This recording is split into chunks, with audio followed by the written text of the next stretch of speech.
Если вы вышли замуж за турецкого гражданина в какой-либо другой стране, то есть как минимум 7 причин, почему вам следует легализовать этот брак именно на территории Турции.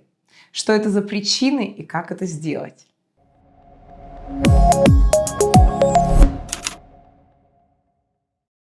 Сегодня мы с вами будем говорить о том, какие преимущества на территории Турции вам даст статус официальной жены. Я выписала как минимум 7 пунктов, зачем нужно подтверждать замужество именно в Турции.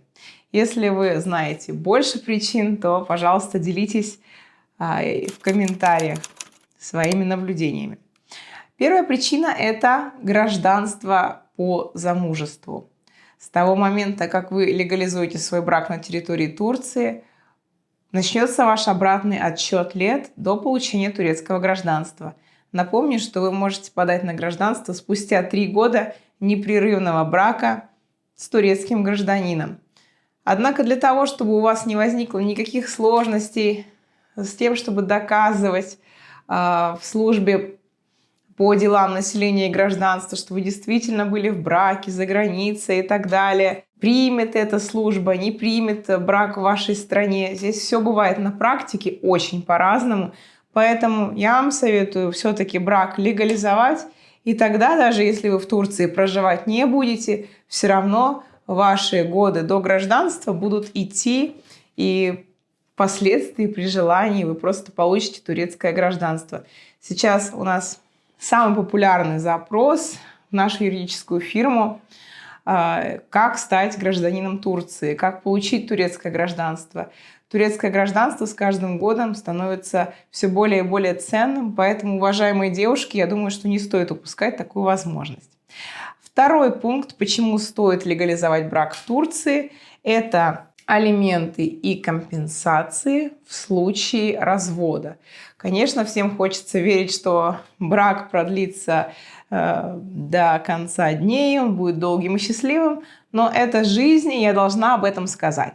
В Турции суд и закон чаще всего на стороне женщины, поэтому если ваш брак не выдержит испытания временем и вам придется разводиться, то в Турции вы можете получить право на алименты и на компенсацию морального и материального ущерба. Правда, конечно, в том случае, если виновен в разводе будет ваш муж.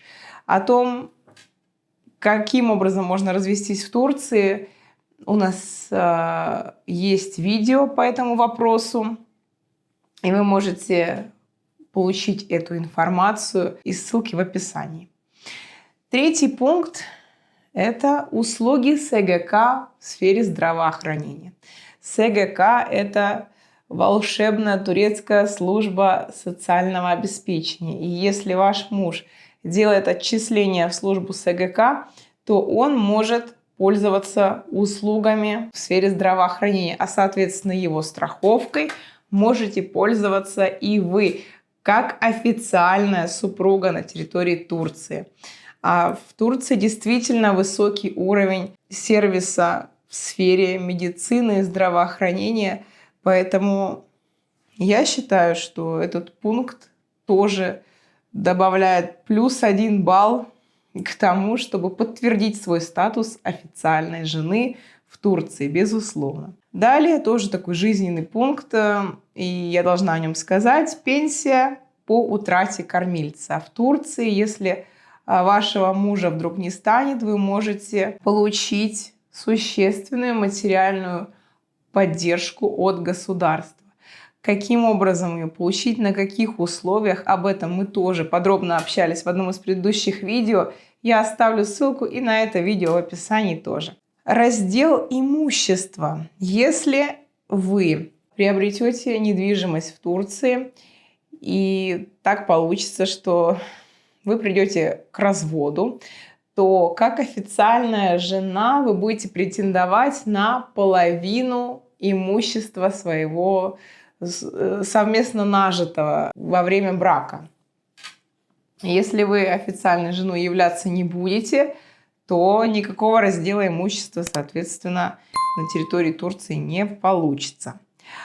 Также вы в случае смерти вашего супруга, если вы будете являться его официальной женой, то вы будете являться и его наследницей. Логично. Ну и такой самый грустный пункт. И действительно, бывает такое и случается. Ведь если брак не подтвержден, не легализован никак в Турции, никаким образом, он ведь может жениться повторно на территории Турции. Ему юридически ничего не мешает.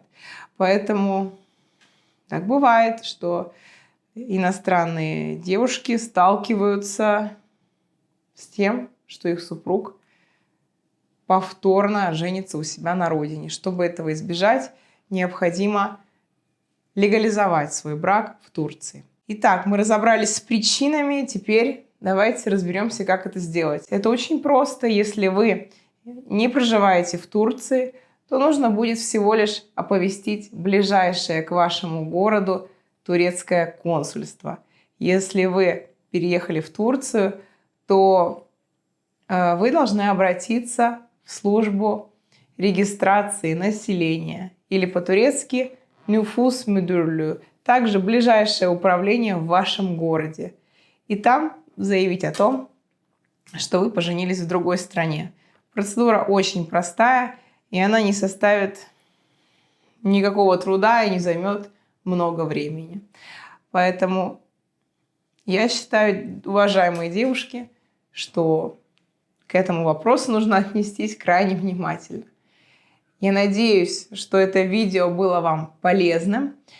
Помните, что каждый ваш лайк – это спасибо за наш труд и мотивация делать для вас еще больше полезных и интересных видео. Подписывайтесь на наш канал и до встречи в следующих видеороликах.